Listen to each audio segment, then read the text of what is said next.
咁之後我都講下啦，其實咧我自己本身咧嘅工作咧遇到唔少呢啲個案嘅，咁有陣時啲急症個案咧就係譬如可能真係有事整親，第一時間咧一定會去咗公立醫院度睇醫生先嘅。咁但係其後咧如果真係假設要做到手術咯喎，但係咧又想轉翻出去私家醫院，又點樣安排咧？咁我做咗啲檢查，又可唔可以私家醫生嗰邊睇到咧？咁如果有咗醫健通嘅話咧，其實咧只要要求病房嘅姑娘咧幫手啦，去將一啲報告咧放翻上醫健通嘅話咧，咁同埋記得咧開埋一個叫做私家醫院嘅互通同意啦，就可以咧成功開通咗。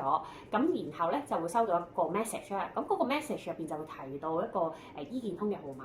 咁私家醫生咧就可以根據翻呢個醫健通號碼啦，同埋授權號碼咧去睇翻病人嘅報告啦。咁醫生又可以更快知道究竟個客人實質嘅情況，從而咧轉院嘅時間又會順利啲同快啲啦。